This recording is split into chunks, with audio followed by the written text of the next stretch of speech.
sermon this morning. If the enemy like goes boom, boom, boom, then you know, right? You know it's going to be good.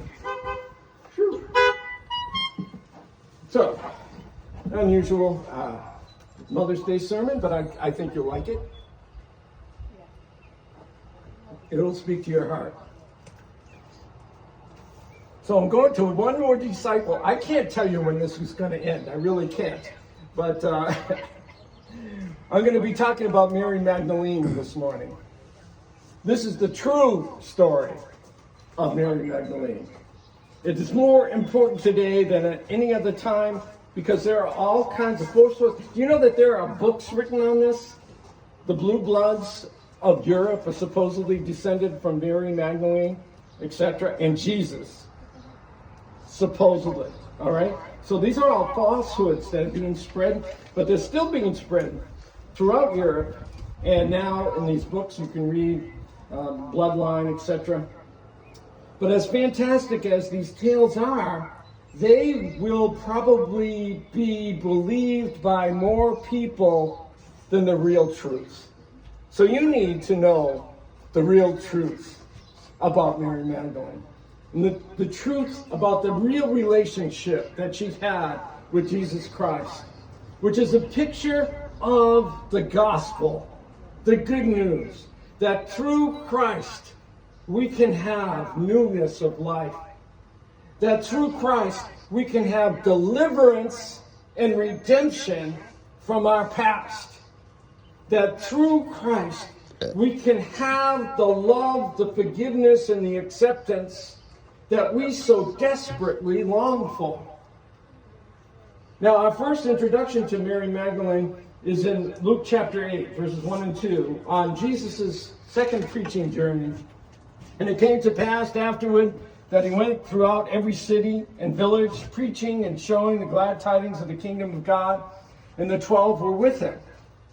And certain women which had been healed of evil spirits and infirmities, and notably Mary called Magdalene, whom out of came 7 devils. So, of the certain or most notable women that followed Jesus was Mary called Magdalene, out of whom went 7 devils, 7 demons.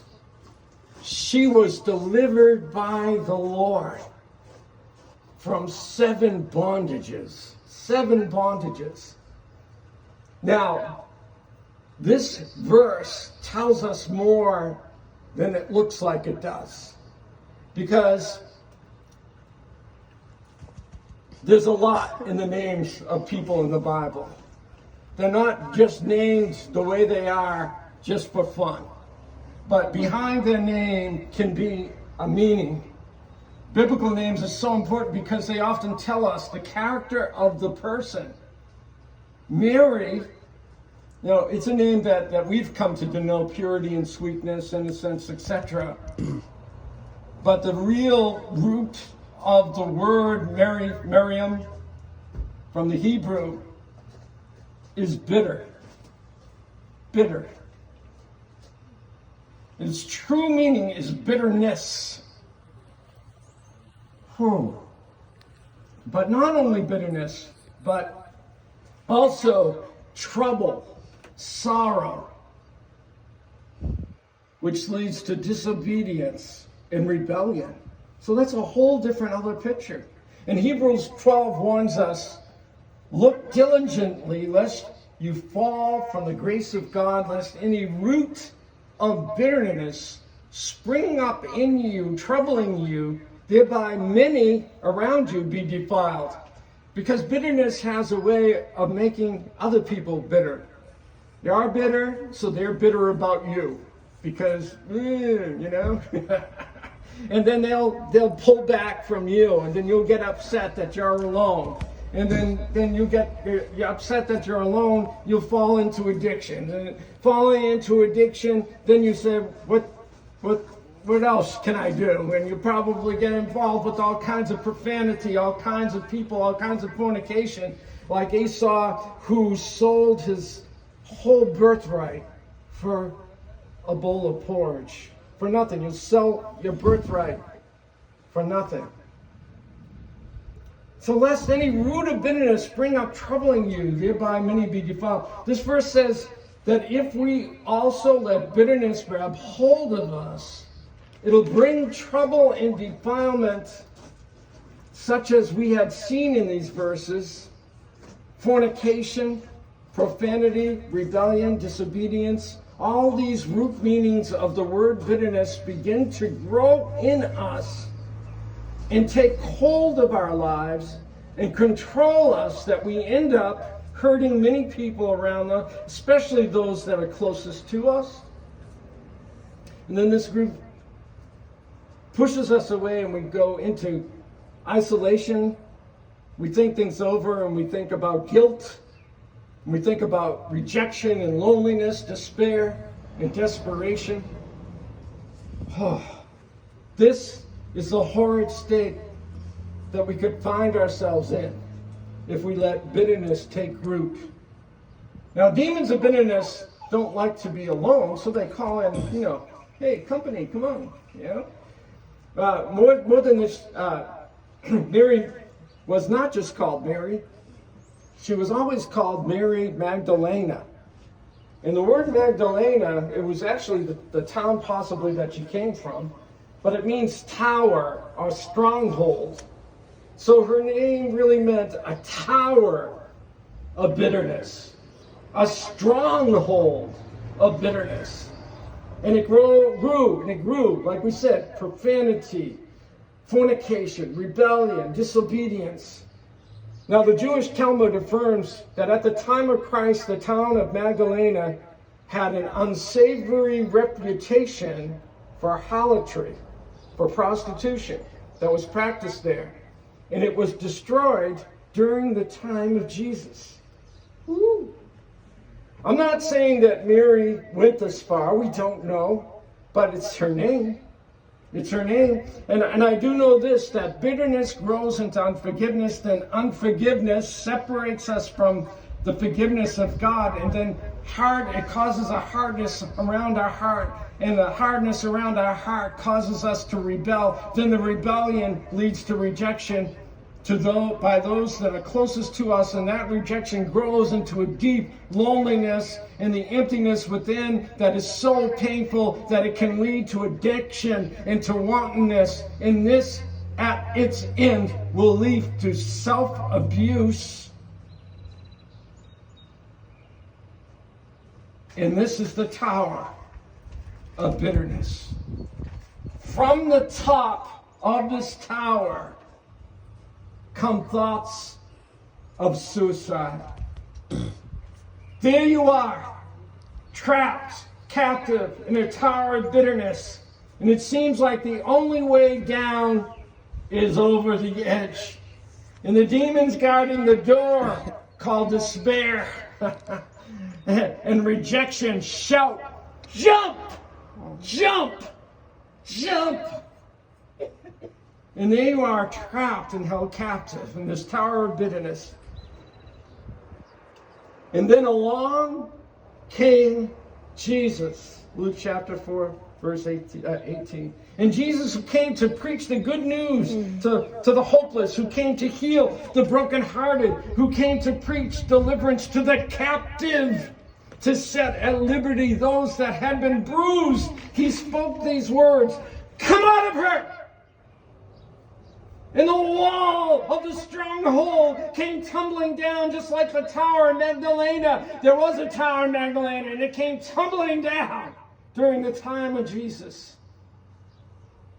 And when that wall of bitterness came tumbling down, his love replaced the rebellion and hate. His sweetness and devotion replaced the bitterness. And he gave her beauty for ashes, and the oil of joy for her sorrow, and the garment of praise for the spirit of heaviness. And she became as a tree of righteousness, a planting of the Lord. Isaiah 61. And she followed him even to the cross. She was there when they nailed him to the cross. She was there when he was whipped. She was there for his last words. She was there when Joseph and Nicodemus took her body down and saw where he was buried. And she was the first of all the disciples. The first of all. The first of all the disciples. Peter, James, John, all those guys, all the rest of the ladies, his own mother. No. First person to see Jesus on Easter morning. First to see the stone rolled away. And she was the one who ran and got the disciples to see. And she was the one who stayed by the empty tomb and cried and cried. They have taken the Lord away, and I know not where they have laid him. John chapter 20. And she had hoped to anoint his body in his tomb. But through her tears, everything became blurred. Would she become bitter again? Would she become unforgiving again after this tremendous loss? Would she become hateful towards God because it happened? But not only had they killed her deliverer, they had killed her only hope. Now they had stolen his body. But then a voice was heard from behind her. She heard the words, "Woman, why weepest thou? Whom seekest thou?" And she, supposing that person to be the gardener, say, "Sir, if you have taken him from here, please tell me where you have laid him, and I will take him away." And then verse 16, John 20. And then Jesus said unto her, "Mary, Mary." And she turned herself and said, "Rabboni," which is to say, Master. And then Jesus said, "Touch me not. Touch me not, for I am not yet ascended to my Father. But go to my brethren and say to them, I ascend unto my Father and your Father, and to my God and your God." So look, Jesus stopped. He stopped right in the middle of the resurrection. He stopped in the middle of the resurrection. He had just came out of the tomb. He hadn't gone to see the Father yet. He stopped even before presenting himself to the Father without spot or wrinkle, victorious over hell and the devil. And in the midst of the most important event in all eternity, he stops. Because Jesus takes time out to touch the brokenhearted. Jesus takes time out to put his hand upon that fragile disciple, to show her how great, how powerful, yet how gentle, how compassionate, how personal is our God. How personal is our God. And this is the story of Mary Magdalene, the real story of Mary Magdalene, that Christ had delivered her from the tower of bitterness, that he had given her hope in newness of life, and that he stopped in the middle of the most important event to touch the heart of one who loved him, because he loves us so much that he meets us during our time of need. So that each of us, as individuals, with our own faults, our own strongholds,